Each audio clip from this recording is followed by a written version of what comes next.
Buenos días, compañeros. Mi nombre es Jefferson Bedoya del grupo R3 Suroccidente del Valle del Cauca, aliado de Claro Conectar TV. En esta ocasión vamos a hablar del tema de distribución interna de señal en una red HFC, con el objetivo de socializar al personal técnico sobre los elementos internos y sus funciones y pérdidas. Uno de los elementos de la red interna es el insulator. ¿Cuál es el insulator? ¿Qué es el insulator? El insulator es un dispositivo que suprime picos de voltaje y desacopla tierras. Este es un filtro de protección para la red de Claro y para los electrodomésticos de los usuarios, por esto es indispensable en la instalación del mismo. Este debe ir ubicado en el primer corte. Recordemos que lo podemos encontrar en diferentes marcas, Holland o MCR. Otro dispositivo importante es el acoplador DC. Este dispositivo de radiofrecuencia viene con diferentes valores de atenuación. En esta ocasión vamos a realizar un ejemplo en el cual especificamos cuál es el comportamiento de la señal en un DC12.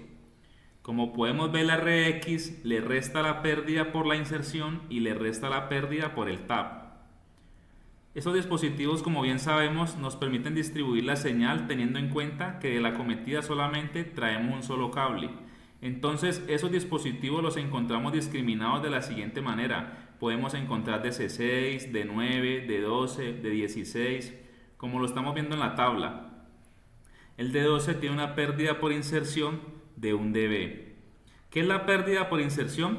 La pérdida por inserción es aquella que se da entre el in y el out de un dispositivo. Por ejemplo, en este caso tenemos en la entrada 15 decibeles de potencia, pero como este acoplador es de 12 decibeles, según la tabla me está diciendo que pierde 1 decibel por la inserción. Entonces, si tenemos 15 decibeles en el in y le quitamos 1 de la inserción, solo vamos a perder 1 decibel, o sea que tendríamos 14 decibeles en la salida out. Por esta salida es que se recomienda instalar los módem por este puerto. Y en la atenuación de este DC, que es el de 12 decibeles, por lo tanto, si tenemos 15 decibeles en la entrada y pierde los 12, me quedan 3 decibeles por la salida tap. Entonces recuerden, la pérdida por la inserción es aquella que se da entre el in y el out, y la pérdida de atenuación es la que se da entre el in y el tap. Ahora vamos a ver cómo funciona para la transmisión. En la recesión ya sabemos que las pérdidas se restan. En cambio, en la transmisión, las pérdidas por el contrario se van a sumar. Entonces, si tengo una transmisión en la entrada de 37 decibeles y yo sé que este dispositivo por inserción pierde 1 decibel, este decibel se lo voy a sumar. Y voy a tener por este puerto 38 decibeles de potencia en la TX. Ahora hablemos de la atenuación en el tap. Si tengo 37 decibeles y el dispositivo pierde 12 por el tap, voy a tener un total de 49 decibeles de transmisión. De esta manera es como funcionan los DCs. Ahora bien, hablemos de los splitters. En la red interna se manejan estos dispositivos splitter que son encargados de dividir la señal y vienen de diferentes valores de pérdida según la cantidad de las salidas. Manejamos splitter de 2, splitter de 3, splitter de 4 y splitter de 8. Las pérdidas las podemos apreciar como se visualiza en la tabla. Un splitter de 2 vías pierde 3.5 en ambas salidas. El de splitter de 3 pierde por la salida de inserción 3.5 y por las otras 2 salidas pierden 7 decibeles. En cambio, el splitter por 4 tiene una pérdida de 7 decibeles por cada una de sus 4 salidas. Los splitters de 8, los cuales tienen una pérdida de 11 decibeles en cada una de sus 8 salidas, pero estos se ven en la parte externa como punto de inicio para realizar instalaciones en los edificios, en los hoteles y en algunas unidades residenciales. También tenemos atenuadores mezclador. Los atenuadores se utilizan en el proceso de ajustar niveles. Es muy básico y muy fácil, simplemente es entender que una atenuación es una pérdida en la potencia de la señal. ¿Cuándo debemos hacer uso de estos atenuadores? Cuando la señal que llega a los CPE llega con más potencia de la adecuada, es decir, una potencia que está por fuera de los parámetros está muy potente, la señal por lo tanto se va a saturar. Para evitar esta situación, entonces utilizamos unos atenuadores porque como está llegando mucha potencia a los CPEs, necesitamos atenuar y generar unas pérdidas. Para eso existen estos FPA y los FAM. Los FPA tienen un comportamiento que solamente tienen pérdida en la RX y en la TX no tienen absolutamente ninguna atenuación. Por el contrario, el FAM sí tiene pérdida tanto en la RX como en la TX. Para esto vamos a mostrar un ejemplo en la RX con un FPA de 3. El ejemplo, tenemos una RX de 10 en la entrada. Como pierde 3, entonces vamos a tener 7 decibeles en la RX.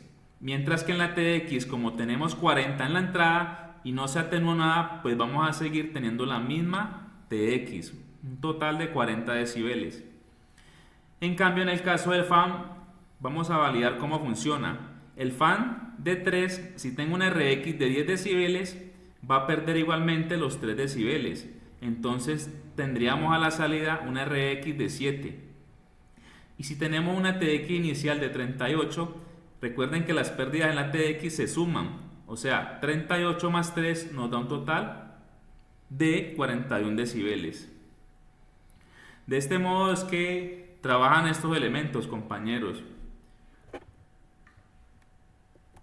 Ahora vamos a hablar de la estructura completa desde que salimos del multitap hasta que llegamos a los respectivos CPEs, cómo se puede llegar a la distribución. En este caso les voy a mostrar un ejemplo.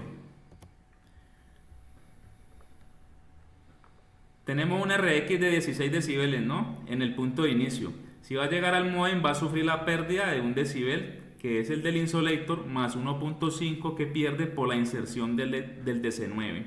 O sea, un total de 2.5 de pérdida. Y como teníamos 16, va a quedar con una RX de 13.5 decibeles. Ahora vamos a evaluar la TX. Recuerden que la TX en las pérdidas se suman. En este caso 38 decibeles más los mismos 2.5 que suman las pérdidas. Entonces voy a tener una transmisión o TX de 40.5. Se recomienda utilizar un FPA de 9 porque si está en 13.5 entonces yo le coloco un FPA de 9, me va a quedar en 4.5. Y como es un FPA, la TX seguiría siendo la misma de 40.5 dB. Para un decodificador, que sería un decibel del insulator más 9 de atenuación por el tap del DC más los 3.5 del splitter, eso nos daría una pérdida total de 13.5 dB. Eso le restan a los 16 dB que nos entrega el multitap y me queda un total de 2.5 decibeles en la RX, el cual está dentro de los parámetros que requiere un decodificador.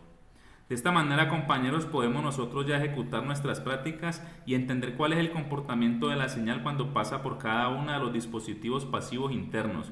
Y vamos ya a garantizar el ajuste de los niveles necesarios para que nuestros equipos trabajen y le permitan al usuario tener una experiencia de servicio conforme a las expectativas que el cliente tiene, de tal modo que evitemos que tengan, en el caso de internet, una pérdida de paquetes, intermitencia o lentitud. Y en el caso de la televisión evitamos tener una pixelación o congelación de la imagen. Compañeros, esto es todo por el día de hoy. Espero que les haya gustado la información que le brindamos y recuerden, mi nombre es Jefferson Bedoya, formador, y hago parte del equipo de formación Conectar TV para la ciudad de Cali, y muchas gracias por su atención.